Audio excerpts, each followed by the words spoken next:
This is a fairly long video because I'm going to mention 50 embouchure and playing ideas and why they often do work and also often don't work for different players. I'm also going to explain why so many people on videos say they found the key, yet so many of them are saying totally different things. First, I'm going to introduce myself, and I'm doing this for three reasons. Number one, there are people who know my books, because I've written 25 books on trumpet. There are people that know my books but don't know my face. Second, there's some really good teaching ideas about how I was initially taught to play. And I would like to explain those, and I think it would be really cool if people would incorporate some of those ideas into their teaching. And third, due to life and other things, I've been missing from online forums and what have you for at least 10 years. And so it's pretty understandable that I need to introduce myself. I used to have the number one trumpet website according to trumpet professors, and I was number one on search engines for many years. Yahoo, Google, Alta Vista, some other ones, but the number one. Okay. The last 15 years, I haven't been doing great upkeep to the website, so I've dropped off the face of the planet, but that's not here or there. I've been written about in college reference books like Trumpet Pedagogy and Trumpet Greats by David Hickman. I've been written about a couple of different times in ITG Journal, Wind Player Magazine, and some other magazines. I've had references and testimonials from over 200 college trumpet teachers, countless playing pros. I've had testimonials and references from 31 authors of trumpet books, 9 very famous embouchure clinicians, several ITG presidents, and probably more guild board members than I can count. Okay, I'm Clint McLaughlin, mostly known in the trumpet world as Pops. My website is bflattrumpet.com. That's with 2 B's, bbtrumpet.com. I've written over 25 books, including a 985-page extended range Arbin book that I give away for free on my website. But I had a really unique start to playing. First, I started in the summer before the 9th grade year. And at the end of the summer, when the 9th grade started, I was the trumpet soloist. And I'm going to explain how that happened. There was an elderly man named Arthur Ford who lived about 4 blocks from my house. And he had been teaching different musical instruments to different members of our family for years. And so when I decided I wanted to learn to play something that was pretty understandable, that I went to him, because pretty much everybody in our family, you know, my uncles and what have you, they went to him. Anyway, Arthur's trumpet teacher was Herbert L. Clark. And so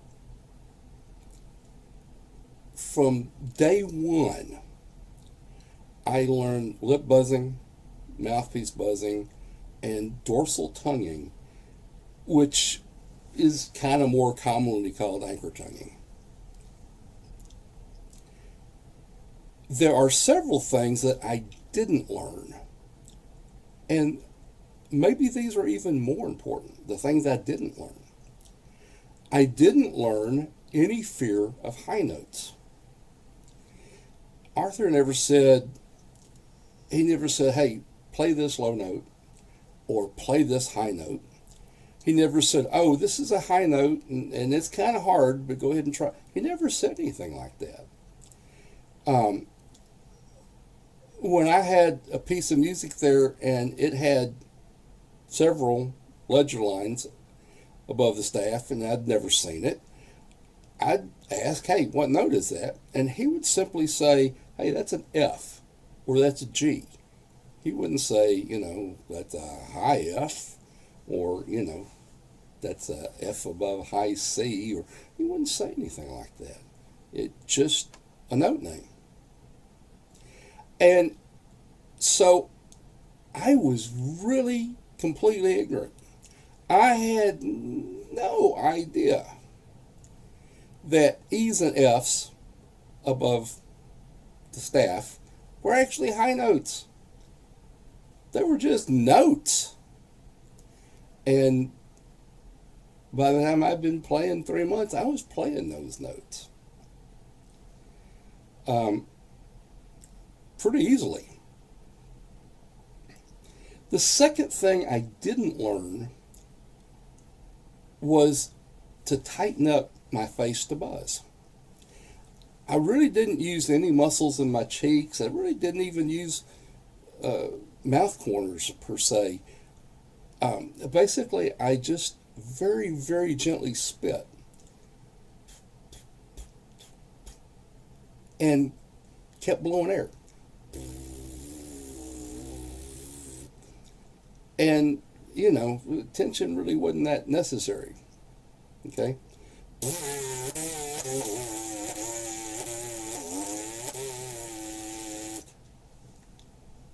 It was just easy. And it was something I could do pretty much all day long. Okay? That idea about not tightening up is going to become pretty important when you start working on tone, resonance, because tension kills resonance. It kills endurance. It kills range. It kills playing enjoyment. It kills the will to pick the horn up and play, honestly. The third thing I didn't learn was to be afraid of ideas. I never had any fear that trying to do some kind of experiment would ruin anything, because my playing home bass was completely natural and just so ridiculously easy to reproduce. From rest, I just gently spit and kept blowing air. And that's still pretty much my home bass embouchure. Okay? I think that teachers can very easily instill fear by using words like high when they're talking to a younger player. And I mean in terms of how long they've been playing, not age. Also, telling a student that something bad will happen if you think about your playing or if you experiment, well, it becomes a self-fulfilling prophecy. If we instill the fear, something bad's going to happen. We accept negative ideas much easier and much faster than positive ideas. Okay?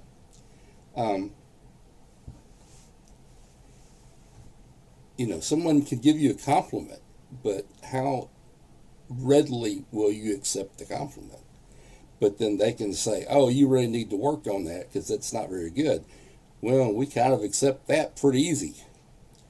We have trouble accepting positive ideas. So I learned that we need to feed our subconscious mind truthful, positive ideas instead of negative ideas. I've given many thousands of lessons in the last 50 years, and almost every student acted that way. They'll play something and it's not good. Okay? And they'll go, oh, that was horrible, or that sucked, or that's the worst I've ever played. They tell themselves something negative. Very often they'll say it out loud and you can hear them tell themselves something negative. When you do that, you're building a really tall, really thick brick wall that stays in your way when it comes to playing. That brick wall stays in your way. It just feeds more fear. It feeds more failure. So we have to do positive things to get rid of that brick wall. Better yet, to never build it. So instead of saying how bad something is, it's so much better for us to say something positive. Okay? I can't say, hey, I played that beautifully, because I know I didn't play it beautifully. But I can say, I can play that better. There's nothing negative about that. In fact, there's quite a bit positive about that. I can play that better. Okay? So, I'm going to play that better. So to get past our mental brick wall, we need positive reinforcement. And we need to say positive things to ourselves. So we're going to fast forward quite a few years. I always loved the trumpet, but I absolutely hated touring. I hated sleeping on a tour bus while we were traveling to the next gig. I hated living in motels. I hated not being home. So I told my teacher at the time, who was Don Jacoby, which everyone knows as Jake, I told Jake that I wanted to teach. So besides college and the courses I took to get a couple of college degrees, I spent years working with experts in various embouchures to learn the embouchures. I wanted to learn the ins and the outs of the embouchure. I didn't want to just learn it enough to play a scale. I wanted to learn it enough to play. And so I'd already started out with a lip buzzing embouchure. That's my basic embouchure, which I play to this day. But I learned how everybody else played the Farkas embouchure. I learned the Stevens embouchure. I learned the Maggio. I learned a lip overlap embouchure, which they're rather odd but playable. I learned to play without tongue arch. I learned to play with a basic tongue arch, which is very different from anchor tonguing. Of course, I learned anchor tonguing. I learned to play an open aperture, which is very different from lip buzzing. I learned to play with flexing my facial muscles all the time. I learned to play with pretty much no facial tension, at least over here, tension down there. I learned to play pretty much with no facial tension.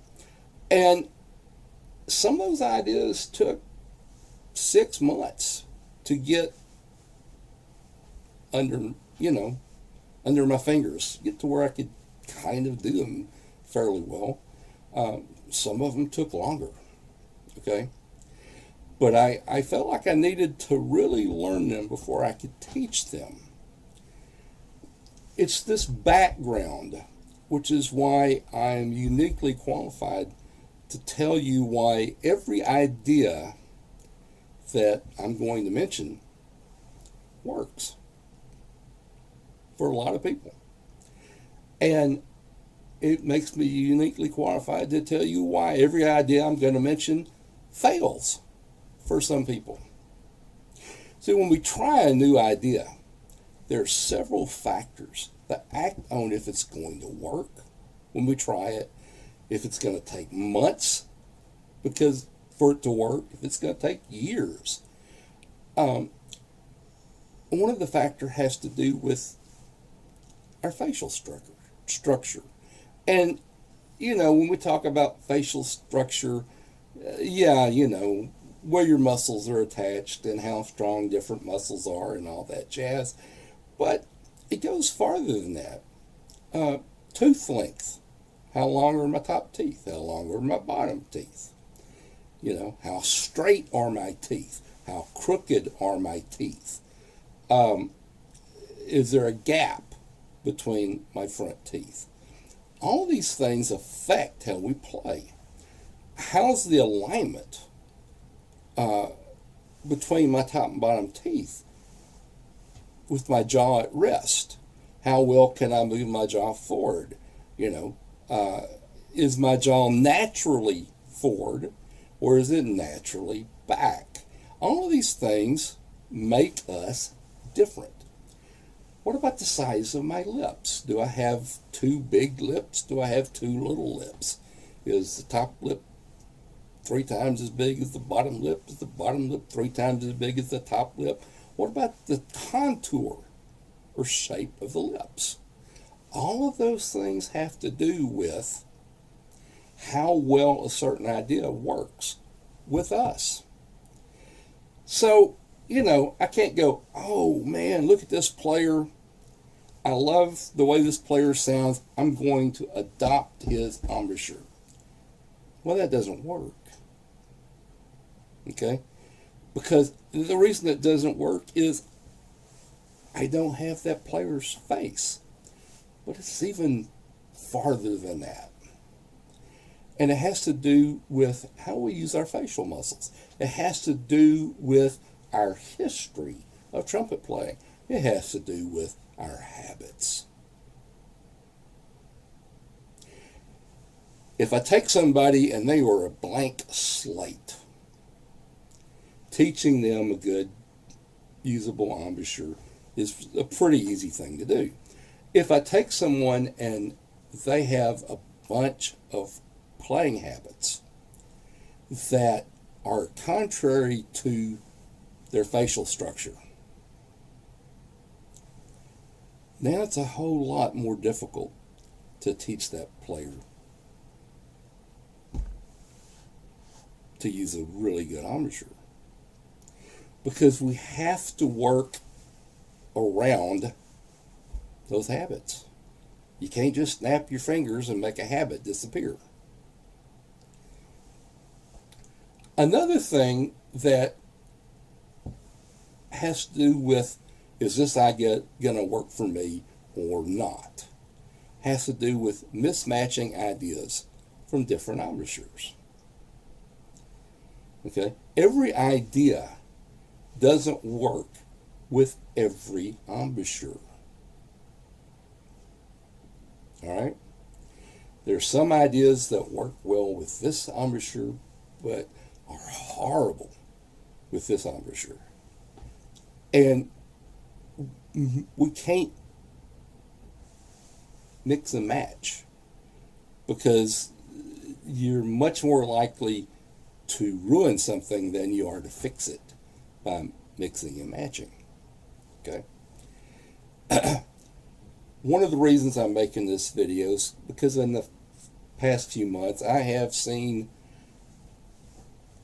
a lot. I don't even know how many. I have seen a lot of videos talking about embouchure, and especially people talking about, how to play a high note. And if you go to YouTube, you're going to find countless people telling you how to play high notes. And there's probably more ways to play a high note than I can count. And I'm being serious, okay? But there are two things that I know for sure.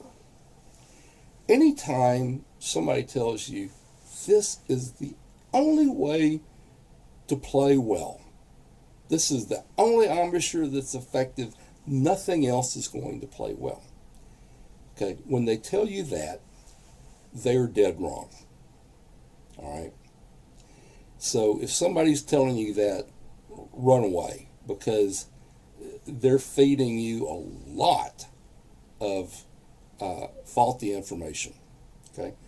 There's a second statement that's equally as wrong, and that's when somebody says that these people don't understand how they play. Oh, yeah, I know. They tell you that they do this or they tell you that they do that, but they're wrong. That's not really how they play. They don't know how they play. They're just guessing. I'm the guy that's right. Listen to me.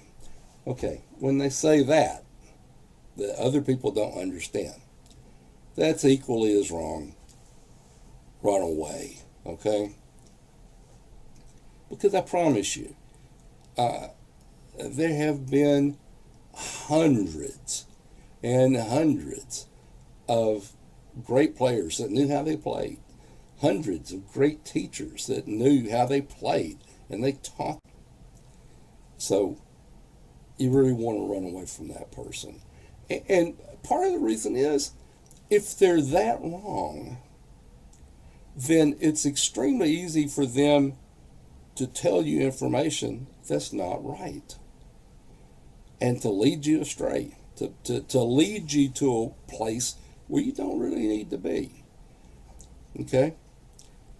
When we have a great player and he explains his embouchure correctly, and the videos I've seen, there's some pretty good players. A couple of them are great. Some of them are okay. But they are explaining how they play. And they're explaining it correctly. There's a couple of them that go too far. They go, but this other idea, well, it can't work. You know, I've been teaching more than 50 years, and I've seen some really great players use some really squirrely looking embouchures and have tremendous results. Okay? And I mean tremendous results.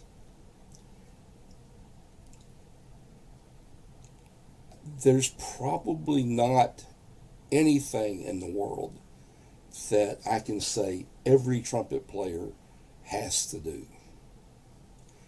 Because there's probably going to be exceptions to that has to do that are really good players. Okay? So one of the things I'm not going to misrepresent something. Okay? I don't have to misrepresent something. Okay? If I tell you something, I can back it up with proof. I can show you all the places that I got it. All right?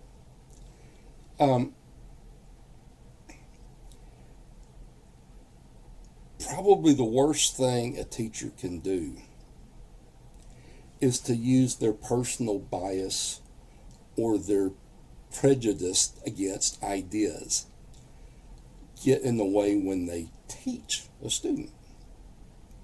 Okay? And when they do that, something really horrible happens. I'm going to give you a couple of real life examples. The first one's from a friend of mine, a really great high note artist, Andrea Tofinelli. Andrea is a natural upstring player, and people that know him know because of his facial structure. He is a natural upstring player. Uh, Good sound, great range. Okay. He ran into a teacher that didn't like his upstream approach. And to his teacher, there's only one way to play, and everybody had to play downstream. So this teacher changed Andrea to a downstream player.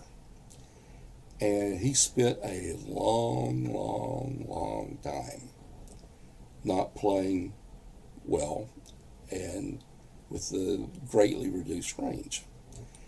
And he had a chance while he was in college to talk to Gatala. And Gatala took one look at him and said, "You're a natural upstream player. Go back to playing upstream." Okay. He actually told me that story one day when he was in my house, and I'm going to turn this off and insert the video of Andrea telling his story.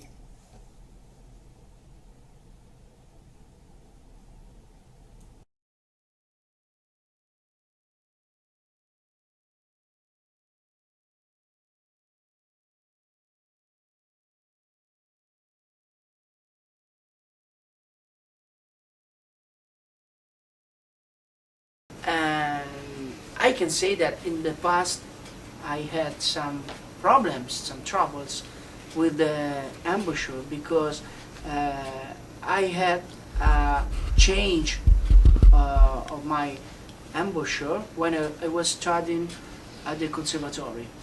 Then I had to study a lot, and I tried to realize where the problem was. And thanks to the great Armando Guitalla, I was able to fix those problems. He was great. He was able to understand immediately where my troubles was, just seeing me playing a few notes. And he gave me some advices, excellent advices. And so he was able to change completely my life of trumpeting. I am another example of a teacher who allowed his personal bias to his embouchure affect what they did. My first semester in college, I went to a college very close to home. And there were 18 incoming trumpet freshmen. And the trumpet professor at the college made all 18 freshmen change their embouchures, or tried to make them change their embouchures. He was having them change to his old German setting in embouchure. And if you want to know more about it, you know, you can look it up. But it's certainly probably not going to be my first choice for very many trumpet players. But clearly, 18 out of 18, no. 18 out of 18, there's probably not any embouchure that's going to serve all 18 of them well. Anyway, my second semester of college was at a completely different college. Okay? Because I already knew better than to change my embouchure. I knew what worked for me.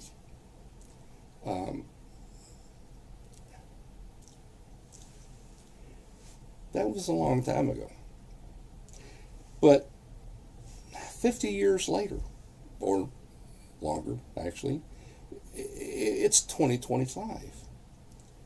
And where I live here in Texas, there are a lot of teachers that make every student, every trumpet player in the band. play a Bach 1C. They don't care how big their lips are. They don't care how small their lips are. They don't care how much muscle they have in their embouchure. They don't care what kind of embouchure they're using. Everybody's going to play a Bach 1C because that is obviously the only way for everybody to have the same kind of sound. Well, okay. We all know that's pretty ignorant. But it's still happening. And it's still happening a lot in 2025. If you go to YouTube, or you go to a forum like Trumpet Herald, or T-Pen, if that news group, if that email group is still going on, I don't know. You're going to hear these 50 ideas about how to play high. And they sound like they contradict each other because very often they contradict each other. Okay? You're going to hear, use an open aperture. Don't use an open aperture. Use a touching or a closed aperture setting. Use more air. Well, you hear that a lot. Don't use so much air. Okay? High notes take less air. More compression. Use faster air. Airspeed doesn't matter at all. All it does is make a louder note. Well, those are certainly two different ideas, aren't they? Use more air compression. And then there's several different kinds of breath support that they want to talk about. Just pull the stomach in and up. Use the wedge breath. Keep your abdominals tight all the time. Relax your abdominals so that you can get a lot of movement by pulling them in and up. Work your wind power with exercises and tools. Don't work your wind power with tools and exercise. Just do it through practice. Always take a huge breath no matter what you're going to play. Okay?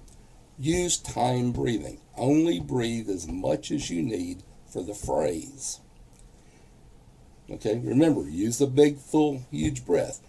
Take half breath to play high. Take a quarter breath to play high. Breathe from your toes. You can't breathe from your toes. Well, you can't.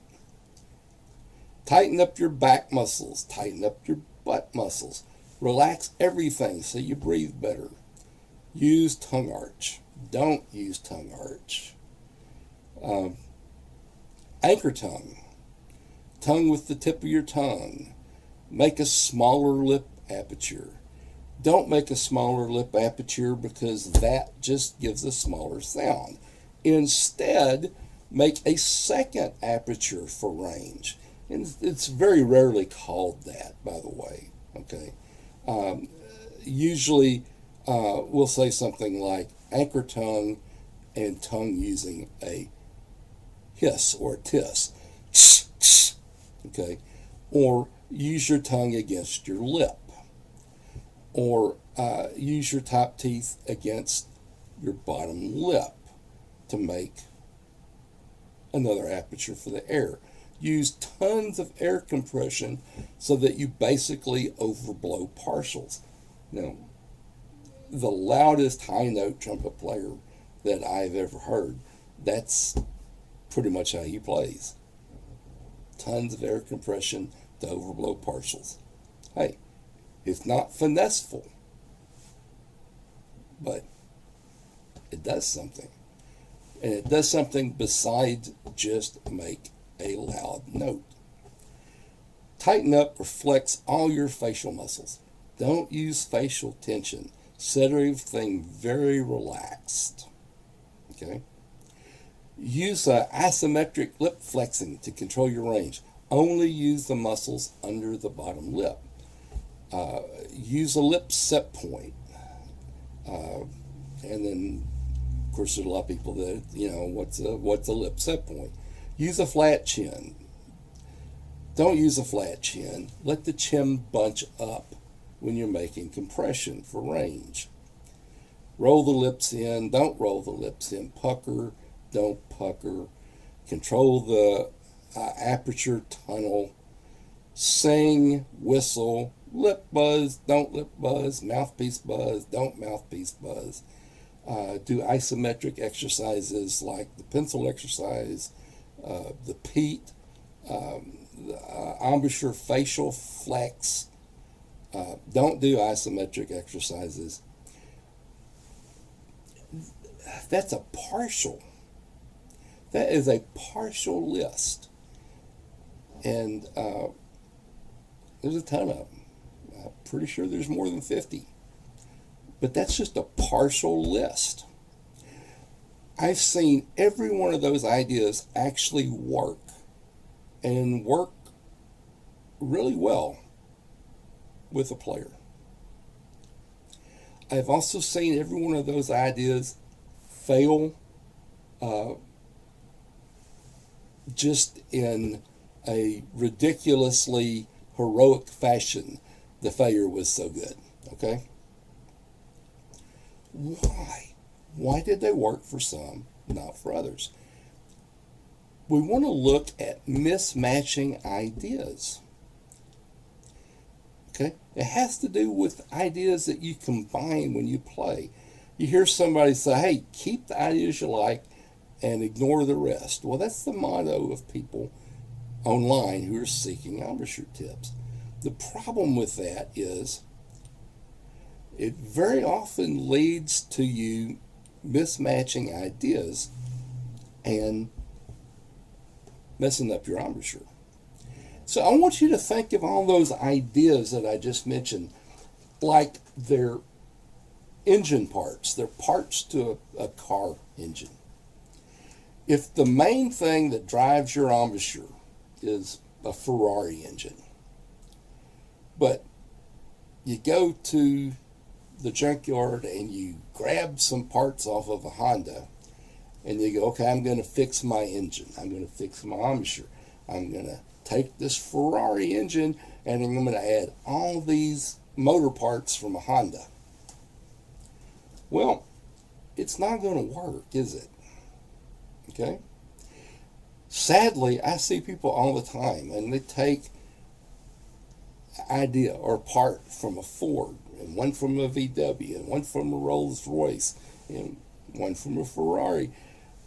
And then they wonder why there's so much problems with their playing. You can't fix a car motor that way. And you can't fix your playing or your embouchure that way either. Now, this isn't a new thing. It's been happening long before the internet came along. People would get these snippets of ideas from concerts where they talked to a player for 30 seconds while he was signing autographs, or they'd go to a clinic, or they'd sit in with a new band and listen to a player there, or their friend sat by a player somewhere and he's trying to explain what he remembered that that player said. Okay? Remember, we can't mix and match ideas from embouchures. So, let's talk about a closed embouchure, okay? I want you to think of a number line. And on one end, there's a minus 10, minus 9, minus 8, till it gets to 0. And then it goes plus 1, plus 2, till it gets to 10. Okay, so there's a minus 10, a plus 10, and a 0 right in the center. Okay? When we talk about open aperture, so many people think that that means minus 10, way over here. We talk about closed. So many people think that means plus 10, way over here, this far apart. That's really not the case. Okay?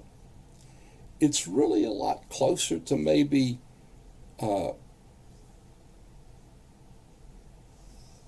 This is the zero. It's closer to a minus half and a plus half.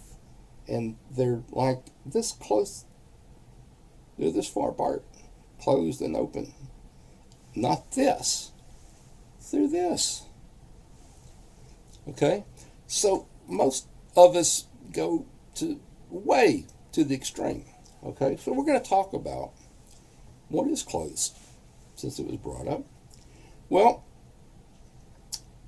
what about lip buzzing? Certainly,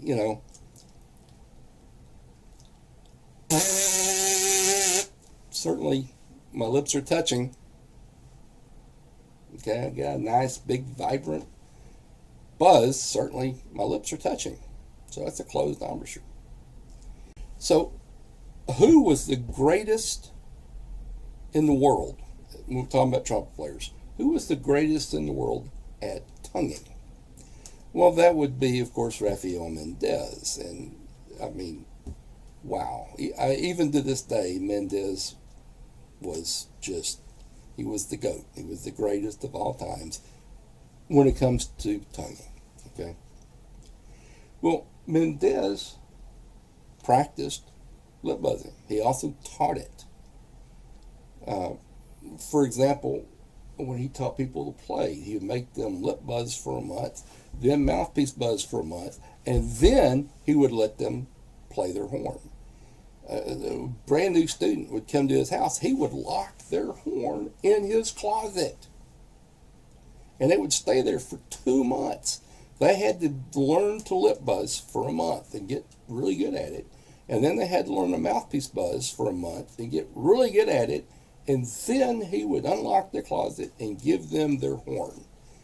Now, I can't imagine anybody getting away with that in this day and age, but he did it. And he was the absolute best in the world at tonguing. So here's some quotes. The term lip aperture refers to the space blown open for the necessary production of lip vibrations to create the sound, permitting the lips to open at the vibrating points during embouchure preparation, during mouthpiece placement, during inhale, and at the completion of blowing is the principal factor contributing for the lack of range, power, flexibility, and endurance. In the pivot system, the lip aperture must exist only during the actual blowing. Now, that's from the Encyclopedia of the Pivot System by Dr. Donald Reinhardt. And Reinhardt was a really excellent brass teacher. The cure for this inaccuracy is the regular practice of mouthpiece buzzing. Even more basic is the buzzing of the lips alone. The usual fault of students facing this playing problem is to permit the lip aperture to remain far too big in the upper register. That's from The Art of Brass Playing by Philip Farkas. Okay, there's some other statements in The Art of Brass Playing by Farkas. For instance, where he talks about looking in a mirror while he's buzzing, and he sees that the higher he buzzes, the shorter the vibration is. Even though there are people say, hey, that's not how you play. Well, that is a way to play. That's not how that one person plays. Now, this is from a famous big band trumpet player from years ago. The lips are closed and semi-soft in the center, from Trumpet Isometrics by Leon Marion. Both lips touch each other all the way across the mouth. Super Chops by Jerry Callett. Both lips touch each other all the way across the mouth is also a quote from the Stevens Costello embouchure, written by Roy Stevens.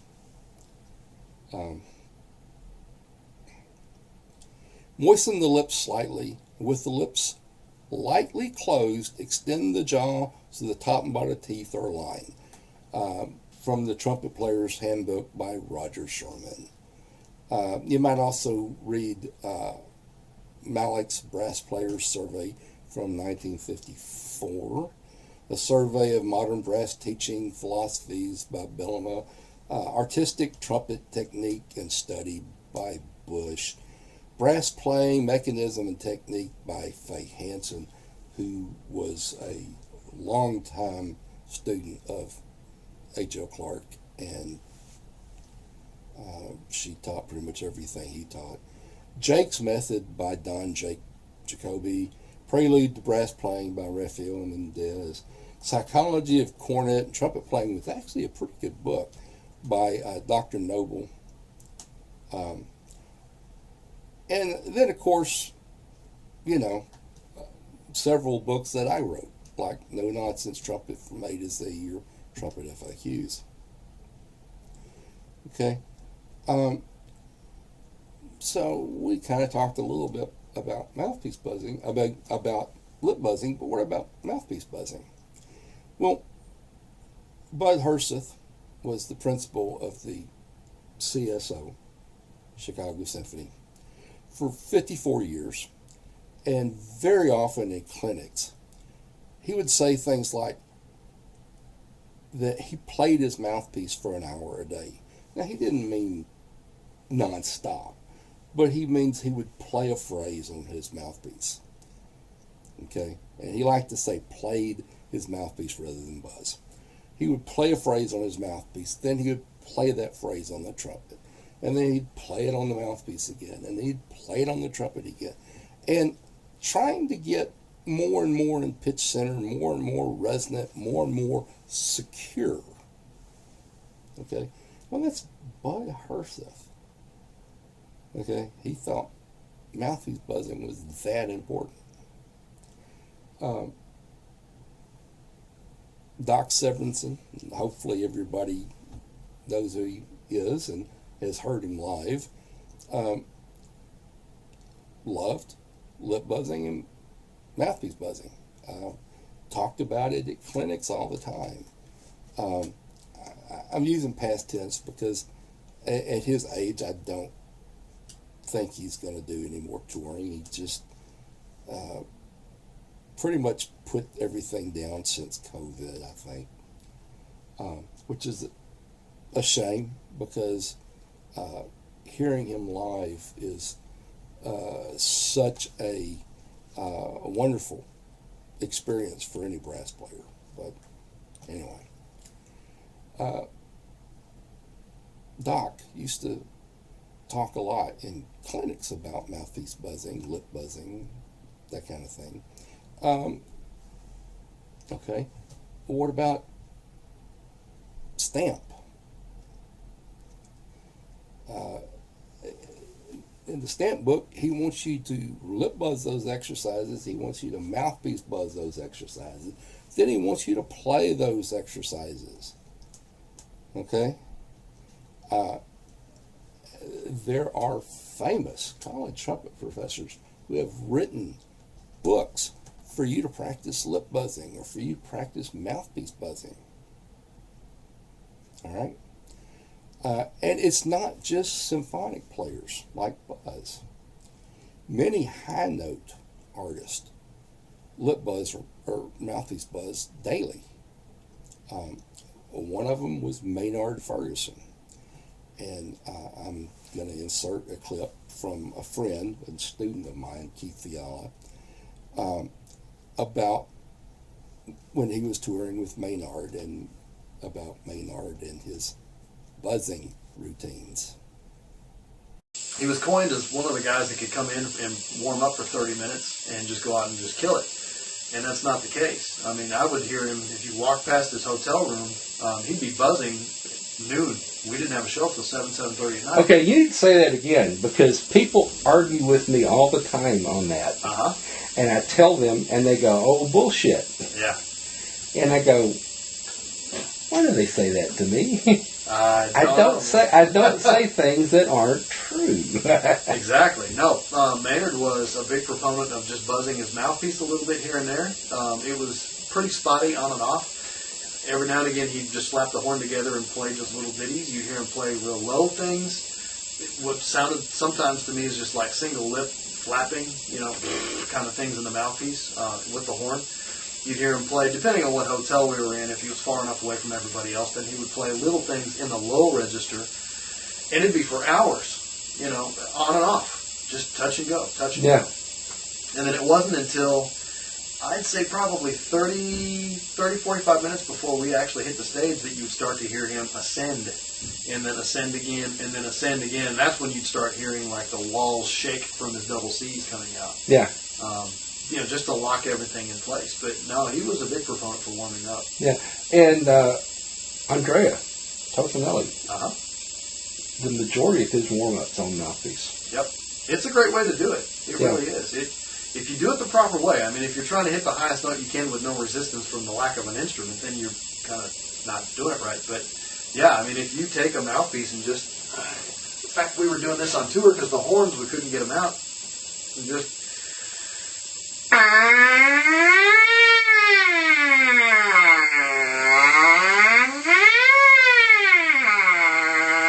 You know what I like, though? I really like slotting pitches. Mm-hmm. Well, the drum. Yeah. Yeah. Yeah. It's for you to do a siren. It's cool. Right. Because, I mean, if I ask you to play a high F, you can pick the horn up and play a high F. Right. If I ask a guy that's a comeback player to hit a high F, right, he's got to play a scale to it. Right. Okay? Right. So, I'd like for them to not do the sirens. Okay, very good. Because I like them to make sure that they've incorporated ear training with their mouthpiece buzzing. There you go. Because the biggest problem that they have is that they don't have the ear training. They don't know where the pitch is. Right. So, like, for instance, taking a low C.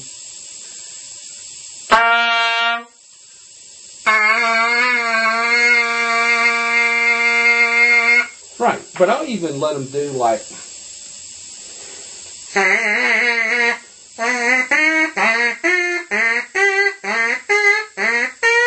Right. Yeah. Yeah. Yeah, buzzing, even just the Arban exercises, yeah. Woo-hoo.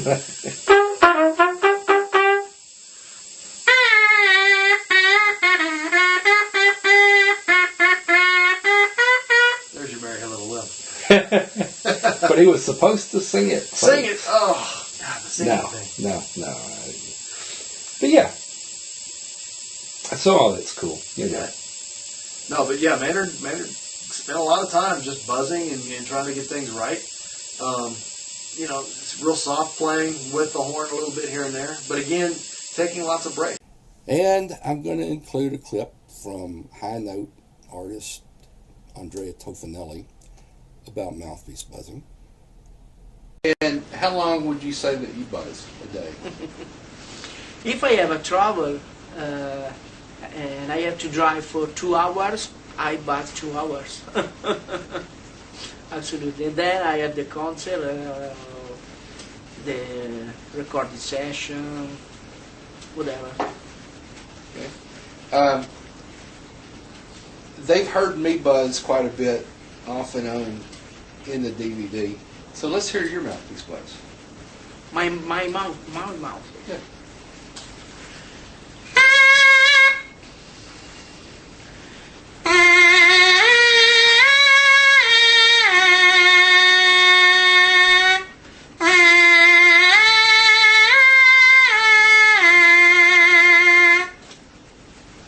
Just little exercises like that, or long tones. So you like a full sound on the mouthpiece buzz? Yes, absolutely. I always work for obtaining a full sound from the mouthpiece, because the trumpet only amplifies the amplifier, Yes. the sound coming out from the mouthpiece. So if you have a good sound with the mouthpiece, you will have a very good sound with the horn.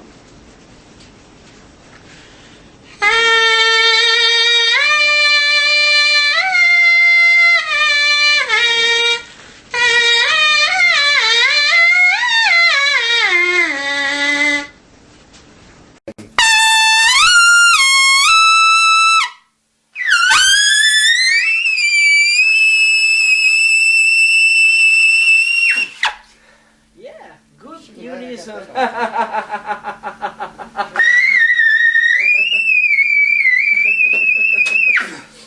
Good. I can say. Gotta keep getting Questa ce la metto. This.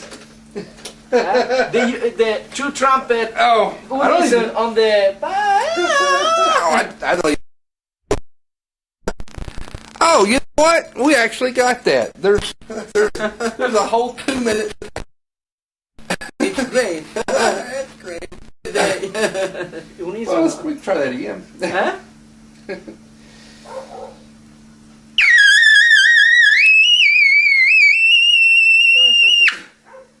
You need together. Oh, all right.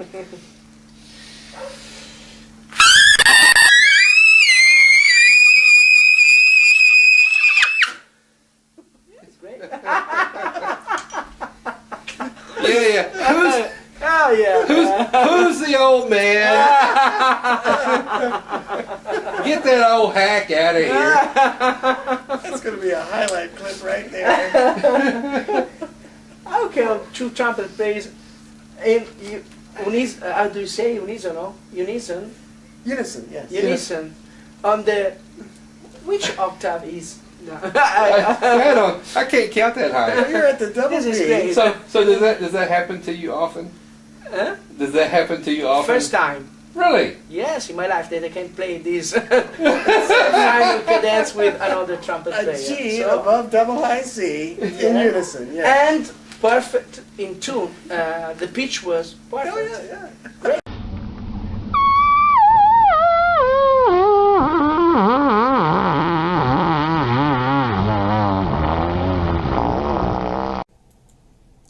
See, no great teacher claims that you have to do any one thing.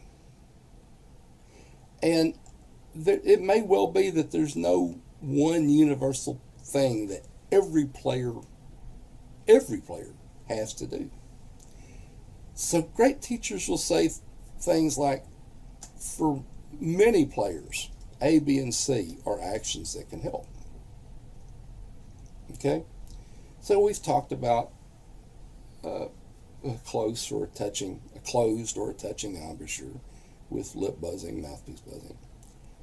Okay, what about tongue arch? It depends on whether you're talking about a basic tongue arch, anchor tonguing, or TCE, because all three of those are using the tongue, but they're all very, very different in how they use the tongue and what happens to your playing because you use your tongue that way are also very different things. They also have different needs for facial muscles to be used or not used. Okay? A simple tongue arch is just raising the tongue in the mouth and you're tonguing with the tip. That's the one that's most often taught. And of all versions of tongue arch, that's actually the least effective because it doesn't allow the things that really happen when we anchor tongue or do TCE to happen. Okay? So it's vastly different from anchor tonguing. Anchor tonguing is when the tip of the tongue is always low in the mouth. It's down by and touching the bottom teeth. The tip's pointed down. You don't tongue with the tip, but instead you tongue with the top of the tongue. Clark called it dorsal tonguing. Okay.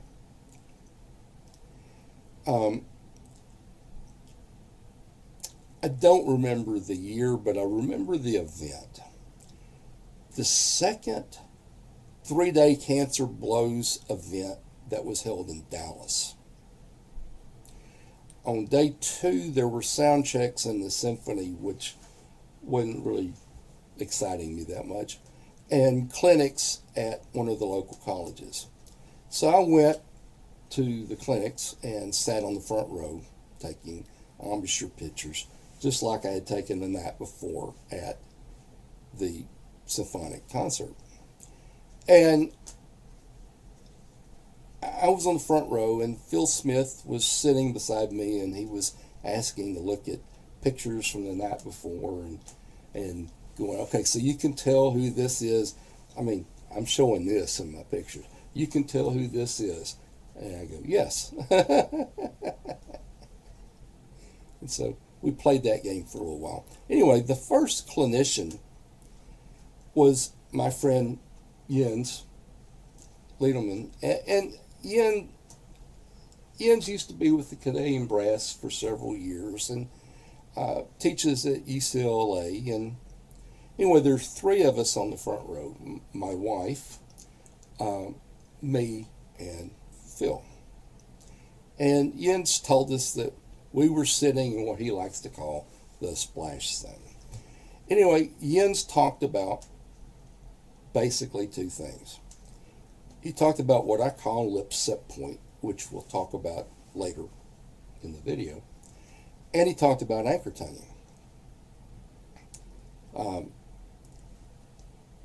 When Phil Smith, former principal of the New York Philharmonic, when Phil did his part of the clinic, he talked about sound models, which he talks about a lot, because especially if you're a symphonic player, sound modeling is really important. But he also talked about anchor tonguing. The last clinician was Alan Vizzuti, and Alan did what he does every time he comes out at a clinic. He came out and played for about 25 seconds, and he goes, you know, up and down the horn really fast and wild and crazy. And then he asked, any questions? Which is also pretty much what he does. And this college kid raised his hand, and he goes, how do you tongue? And Alan did this. Alan dropped his head, and he shook it, and he sighed. And then he very slowly looks up, and he leaned forward, and he said, I anchor tongue, of course. I anchor tongue, of course. Okay? Now, I'm going to tell you that you don't have to anchor tongue to play really well. Okay? But there are a lot of really great players that anchor tongue. And they choose to do it because for them, it makes things easier. Okay? In the late 70s, and I believe it was 76, might have been 74, but I'm pretty sure it's 76. The University of British Columbia was a study done by Wadsworth, and the head of the trumpet professor and the head of the physics department did a bunch of studies. They set up a high-speed camera and took pictures of the lips vibrating inside a mouthpiece using the high-speed camera, and then slowed it down so that you could count how many vibrations a second. And, you know, a 440, the lips are vibrating 440 times a second. That means that they were opening and closing. Now, when we look at lips, and we're not using a high-speed camera, they always look open. Okay? And it has to do with kind of the failure of our eyes to see things that are moving quickly. Our eyes tend to see things 15 to 20 frames a second is pretty much what we see.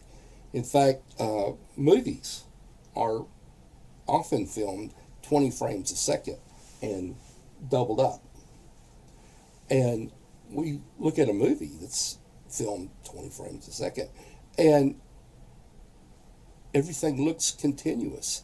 Doesn't matter how quickly the action's going, it looks perfect. Well, that's because our eyes are very easy to deceive. If I look at someone, it may look like it's completely open because all I see is an average. I see an average of the lips at their most open and their lips when they're closed, when they're touching. Okay, so an average of the maximum open and the maximum closed, that average is open halfway in the middle. So we see the average. That's all we can see. I mean, a trumpet player isn't even going to play a note low enough. A tuba player is not going to play a note low enough for us to see the vibrations clearly without using a high-speed camera and then slowing it way down.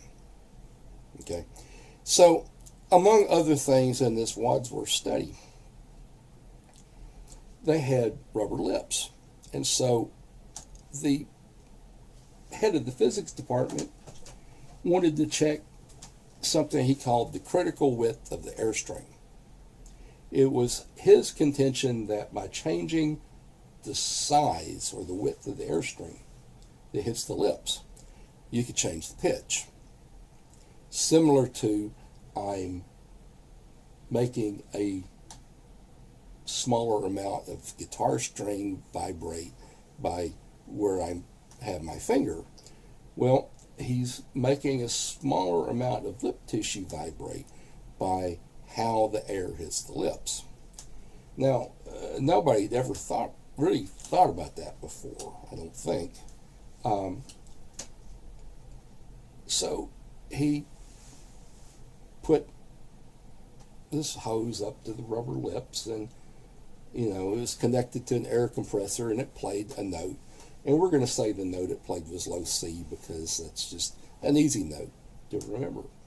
So he put this hose up to the rubber lips, and it played a low C. Well, he measured the force of the air coming out of the hose, and he measured the speed of the air coming out of the hose, and he wrote them down. Then he clamps the hose so that now it's only half as wide. Well, okay, he measured the speed, and of course it was a lot faster, and he measured the force, and it had a lot more force. So he went to the air compressor, and he turns them down. And he kept turning it until he got the same exact airspeed and same exact force that was used to play the low C. The only difference now is just how wide the airstream is. So he put that airstream that's half as wide now against the rubber lips, and it played a third space C. It played exactly 1 octave higher, changing the width of the airstream. Now we can change the lip of our vibration by tightening muscles. But tightening muscles doesn't change the width of an airstream. There's really only 2 ways to change the width of the airstream. Well, really, it's anchor tonguing or some variation of anchor tonguing, not tongue arch. If I arch my tongue, here's the tip. Okay, I constrict the air up here, and there's some focus. But between the tip of my tongue and the teeth, where the air goes through, there's plenty of room for the air to spread back out. So just a simple tongue arch doesn't do it. It doesn't focus the airstream. But anchor tonguing creates this funnel that goes right to the gap of our teeth. And so we create this funnel for the air to go through. Now, if I'm tonguing a low note, okay, and the roof of the mouth's up here, well, there's not much funnel, okay? So I really haven't cut down the width of the airstream any. But the higher I play, the more forward my tongue is through the entire note, and the higher it is, and the more focused the airstream becomes. And that's one of the mechanisms that happens with anchor tonguing, okay? Another one of the mechanisms is that when I anchor tongue, because of how much tongue motion there is, it moves my jaw because of how the tongue's attached to the mouth. And the mouthpiece is on the lips, but my anchor tonguing is making me move my jaw forward and back. It's actually creating some lip curl, and it's actually creating some lip pucker, depending on, how much forward arch there is in the anchor tonguing. And that also has an effect on the note that comes out, because we're changing basically the mass of the lip that we're vibrating. We're changing the stiffness of the lip that we're vibrating. So there are two really big ways that anchor tonguing can help us. Okay. Anyway, there have actually been studies on that. All right. So what they discovered is that the width of our airstream can affect what happens. Okay. When we anchor tongue, the arching is done towards the front of the mouth, towards the teeth. And ultimately, when I'm tonguing really high, I make this pit viper-like sound. Okay. Old timers used to say that was creating note spin. But, it's actually TISS. It's a TIS. It's a hiss. And I tongue everything basically A above the staff and up, whether it's A above the staff, whether it's A above high C, A above double high C. I'm going to tongue them the same way. The anchor tonguing helps somewhat. Okay? It's not the driving force behind all of my playing, but it's a tool. It's a tool that I use. It's a tool that a lot of people use. Okay? So when somebody discounts it, it's just simply they don't understand how it works because they don't use it. I'm not saying that these trumpet players don't understand how they play. They understand how they play. But ideas that they've never used, they don't understand. And how could you? If you hadn't spent years anchor tonguing, how could you possibly understand it? You couldn't. So you have to put the time in. You can't just pick the horn up and I'm going to try this one time and think it's going to work. It's not going to work. You've got to put the time in to make something work. And, that's the difference. Now, one of the things that has to do with anchor tonguing is, of course, the airstring focus. The second part, which is about moving the jaw and creating curl and pucker in the lips. That's the part that requires very little or no facial tension. If you have facial tension, that part of the anchor tonguing really doesn't work. So you've taken half of what it does and thrown it away. Okay? You can't mix tension from something else and add it with anchor tonguing. It doesn't work. You're negating part of what that action does. Okay? Now, saying all that, I love anchor tonguing. I personally do it. Some of my students do it. Many of my students do not anchor tongue. I do not try to make every student do it. It depends on how they play. They can play in a way that's so contrary to what anchor tonguing does that, it's not worth them to go through and change all of the habits to make it work. Okay? And I understand that. And I talk to them about it. I'm not going to talk to you about this because you've got these habits, and I don't see the point in changing all of this to let you try something else to see if you like it. Okay? So it depends on how they play. It depends on what their needs are. It depends on how much they practice. It depends on what their playing goals are. Okay? Old timers will remember me from disagreements I used to have with John Mohan on T-Pen about tongue arch. John used to say that everybody used it, whether they knew they used it or not, everybody used it. There's no way to play without it. And I would argue, of course, yes, you can play quite well without tongue arch. I know a lot of people that do. I know that I did in XYZ embouchure. I didn't use tongue arch at all then. Okay?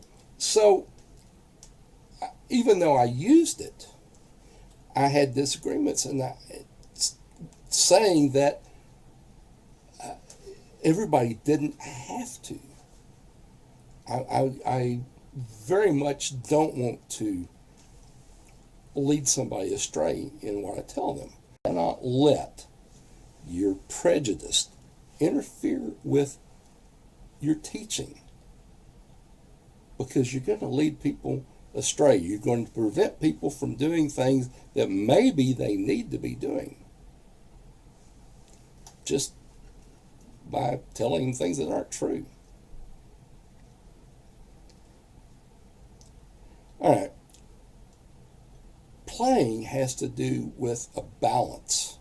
We're creating resistance to the air somewhere, and yet we're also allowing the air to flow. There's some muscle usage, there's some relaxation. Okay? If I am relaxed in a place that somebody else isn't relaxed, then I have to compensate some other action for where I'm relaxed. Okay? There's everything I do has to add up to 100 to make a beautiful, resonant, perfect note. Okay?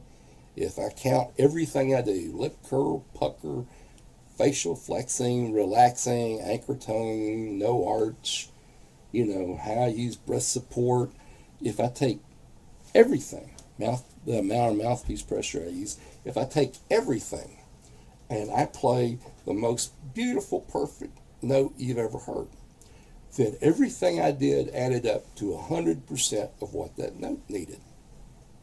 Okay? Now that's when we're doing it perfect.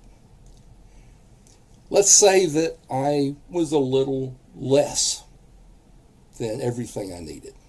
Let's say I only got to 99% or 98% of what I needed for a perfect sound. I'm still going to have a really great sound. What happens if I go too far?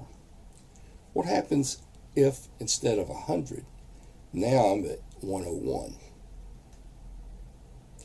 At 101, I have noticeably lost resonance, endurance, range, power, enjoyment. Okay? Most players who have a bad sound or poor range or poor endurance, it's not because they're not doing enough. They have the bad sound, the poor range, the poor endurance, because they're doing too much. When they add everything they do together, they're doing 110, 115 instead of 100. They're doing too much to get a great sound. Okay? I want you to let that sink in. It's not that you're not doing enough. It's that you're doing too much to get that great sound. Okay? If I'm not doing enough work, then the higher I play, I finally get to where all I get there. If I'm doing too much, I go high note, high note, high note, high note, high note, nothing. When I do too much, the notes get smaller and they get less resonant and they get choked. We don't call it a choked sound because you're not doing enough. It's called choked because you're doing too much. Okay? And part of this is that people are mixing and matching ideas that just don't work well together. Okay?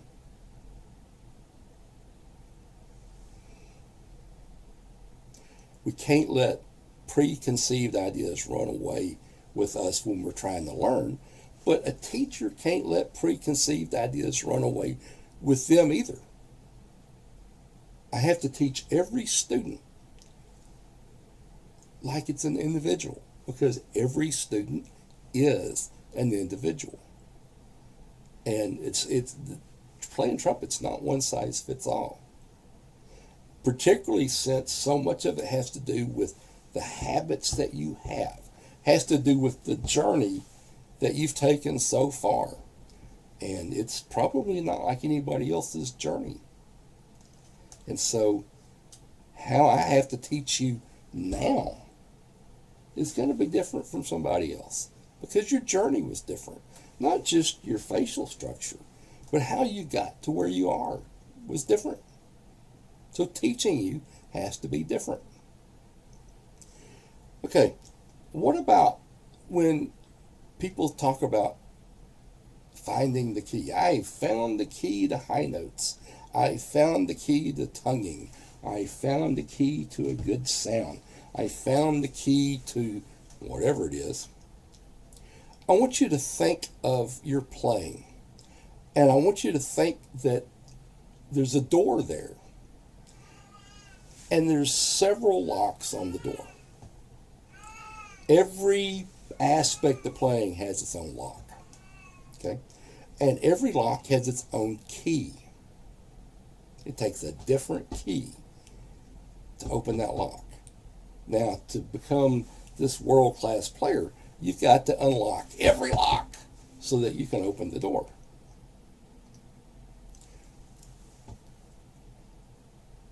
During the course of how we learn to play, we all have our own journey.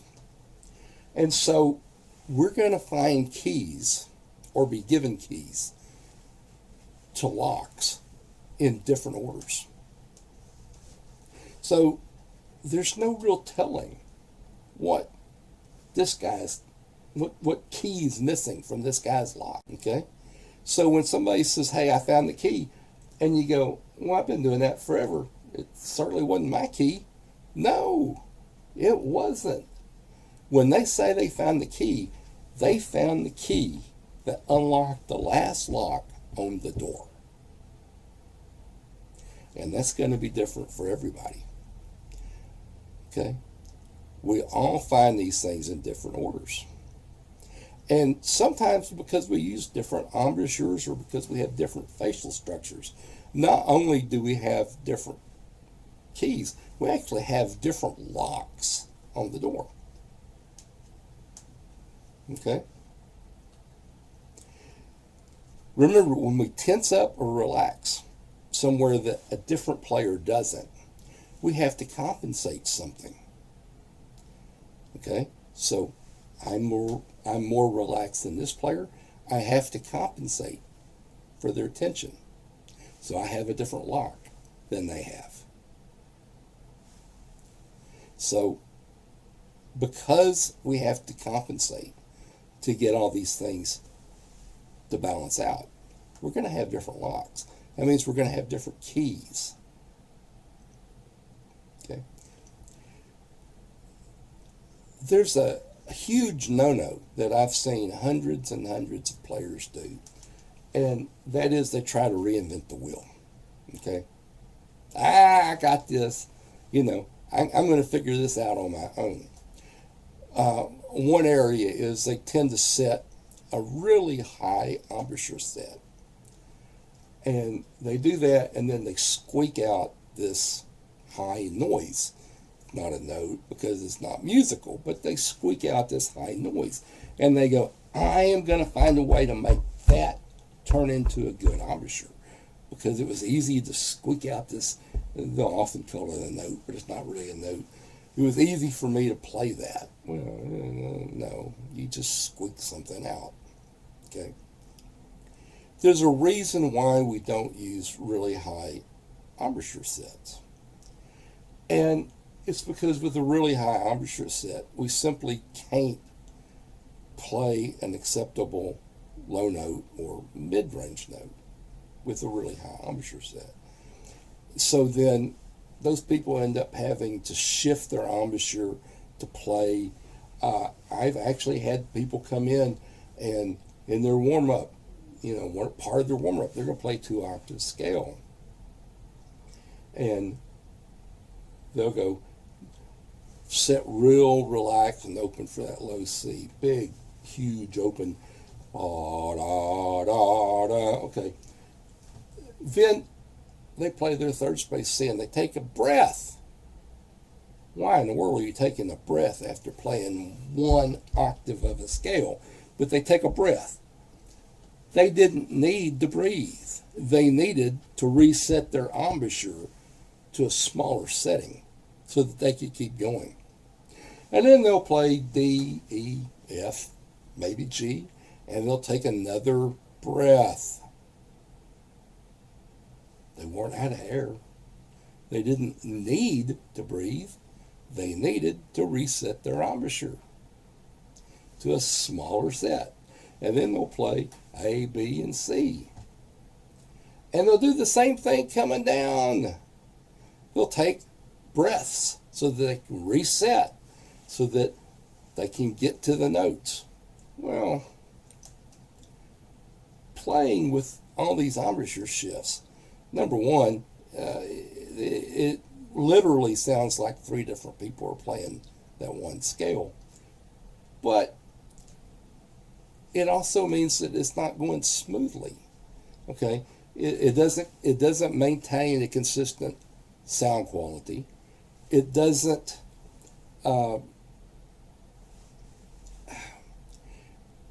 it's not smooth. It's not quick because they're constantly having to reset their embouchure to play something.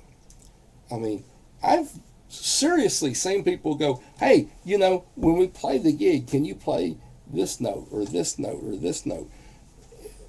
Why? It's because it's at a place where they reset their embouchure and they can't do it quickly enough to play that note.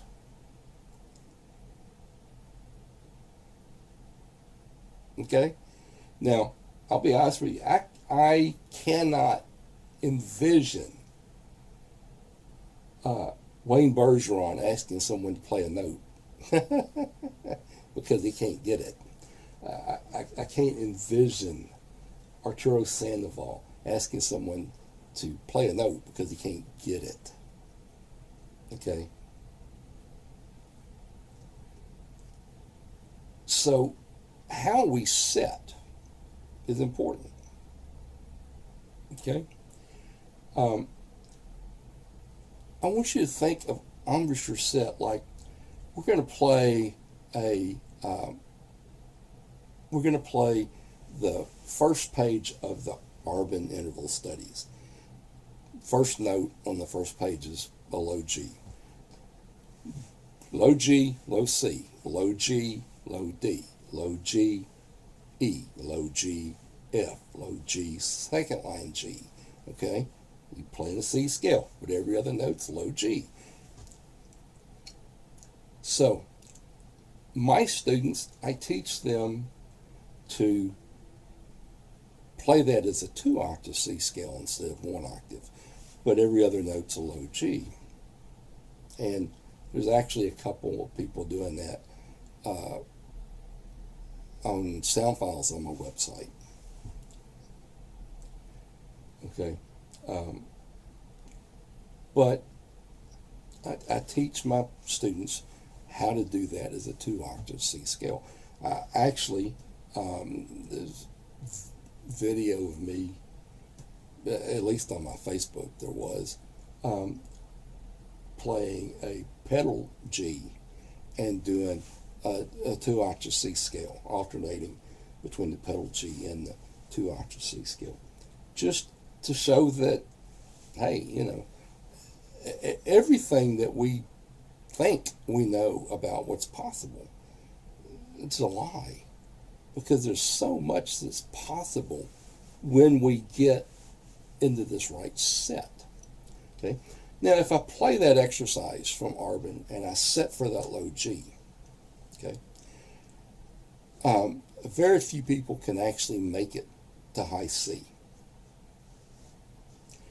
But if I play a set maybe on a third space C and I play that C over and over and then immediately start the exercise, don't even take a breath, just start the exercise. It's pretty easy for me to get to high C now and keep that low G there. If I set for G on top of the staff, it's pretty easy for me to play that G, but even go higher than high C. Okay? We use a lip set idea to basically compress how far we have to go. If I set for low G, it's 3 octaves to get to G over high C. If I set for G above the staff, it's only an octave to get to G above high C now. We use the idea of a set point to compress the range that we have to play. Okay? I find that I tend to want people to set either for third space C, fourth space E, or G on top of the staff. Any higher than that, you're going to have problems with low notes. Any lower than third space C, you're going to have problems with high notes. Okay? And I'm not talking about high C, I'm talking about double C, you know, D, E, F, G above that. They're just not going to happen if you're setting lower than that. And so we learn this to set in the middle. Don Jacoby, in his book Jake's Method, he wrote a little section and he called it playing on 2 embouchures. Well, basically, that's what most people do, or they play on multiple embouchures. They play on multiple sets, anyway. If you always set for the first note of a phrase, and you have a 3-octave range, you've got 36 set points that you're using. It makes it really difficult to keep one presence of sound, but it also makes it really difficult to move around quickly up and down. It also makes it so that it's harder to know exactly how a note plays. It affects your accuracy in a negative way. If I set for 36 different notes, depending on where the music starts, well, it's pretty difficult for me to have serious accuracy in my playing. But if I only set for one note, there's only one note I ever set when I put the mouthpiece, then I know exactly where every other note is from that one note. Okay, so it really helps you, the idea of a set really helps you get your accuracy together. Okay, and so, you know, that's another really cool thing that a lot of people don't teach. But the idea of set, I mean, it's not new.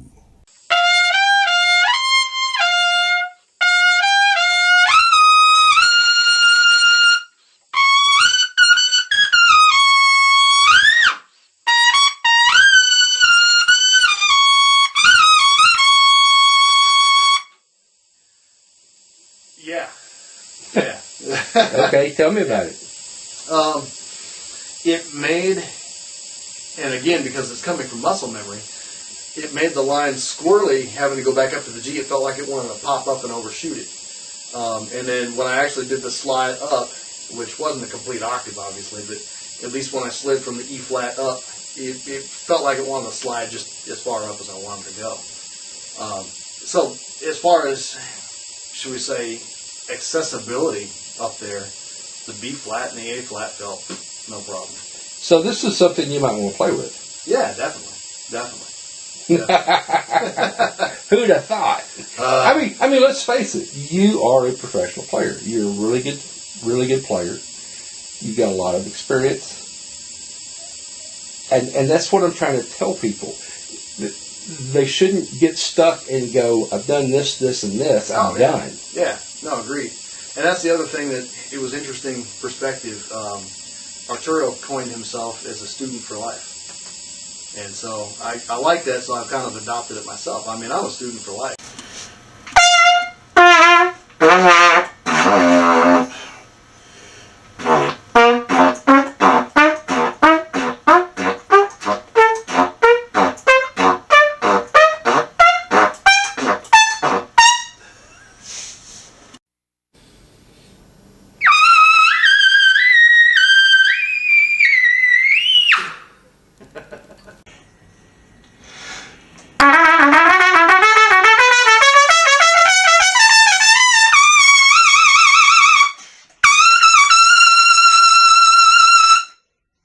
How'd that feel?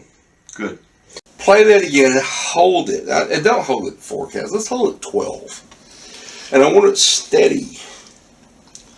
Don't shake it. Just make it steady.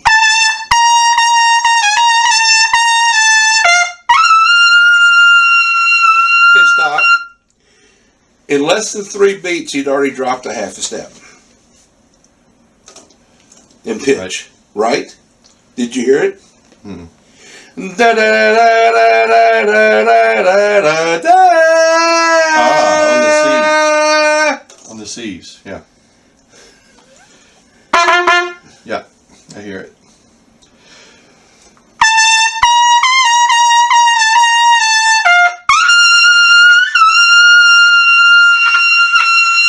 Pull, bend, crunch, bend. Yeah. Oh.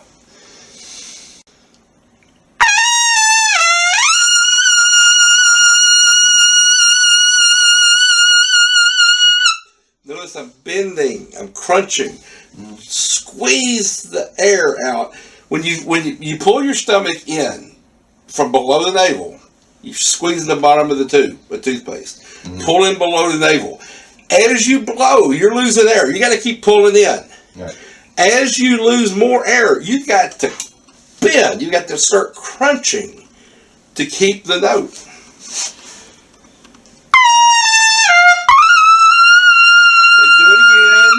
when you start that note, don't start it a half step under. Do it again and punch it. Da da da da.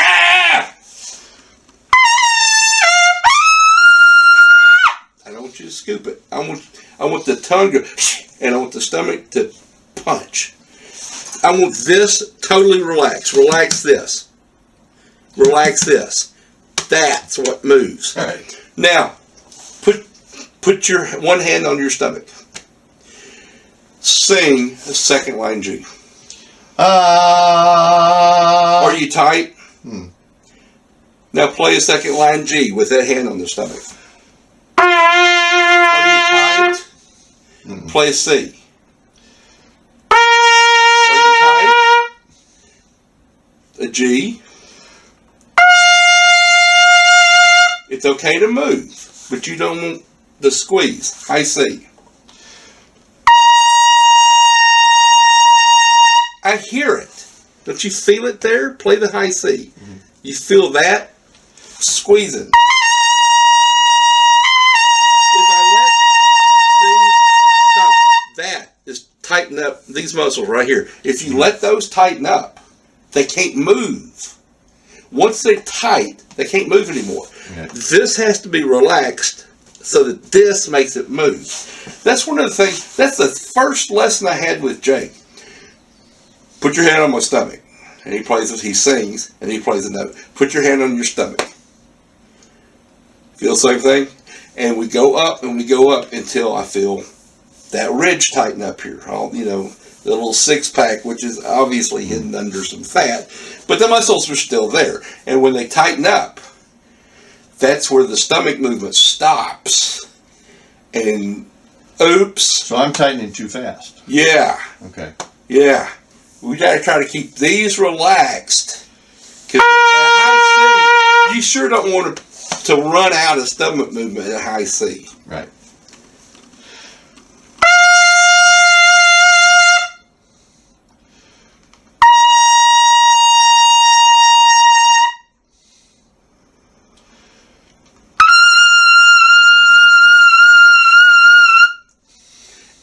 It sounded like it had a little more zing. So were you a little more relaxed? Mm-hmm.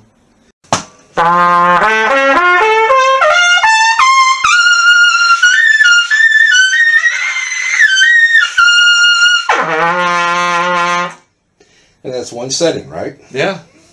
That's one setting. Now, how relaxed was it? I mean, I know it's not fully controlled It can yet. be more relaxed. Okay. Yeah.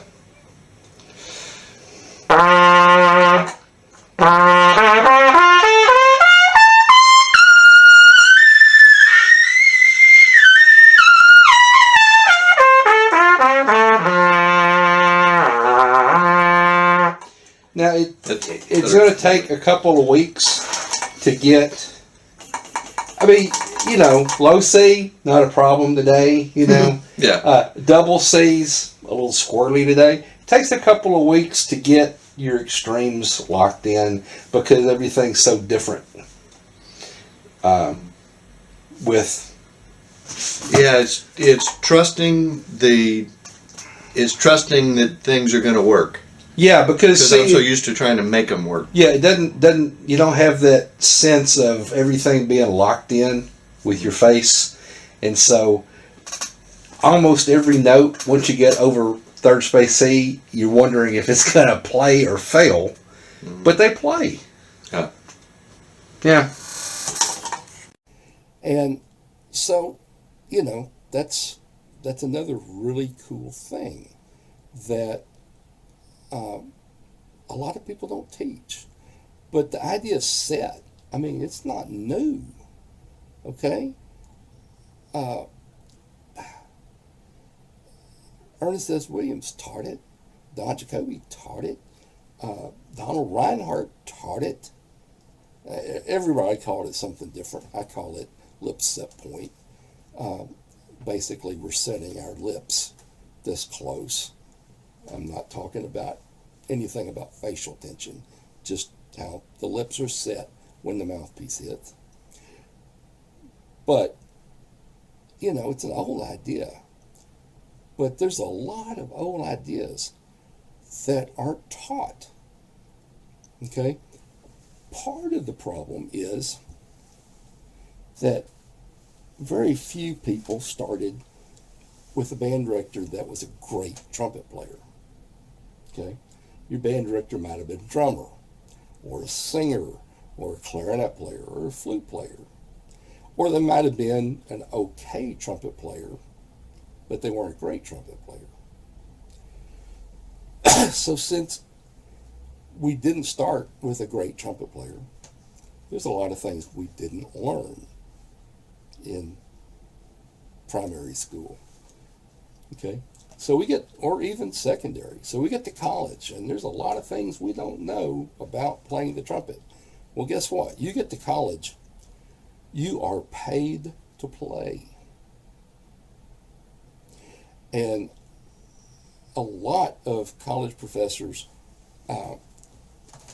had a discussion on TPN years ago about how they would love to change students' embouchures or to add this to their playing or that to their playing, but they're not allowed to do it.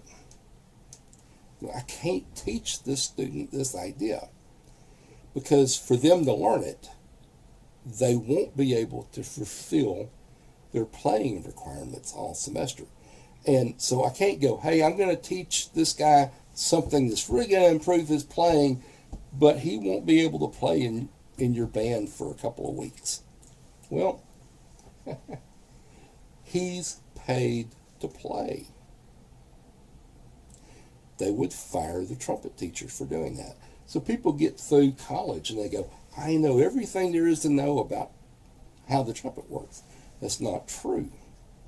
Because your teachers were not allowed to teach you everything they knew because you are paid to play.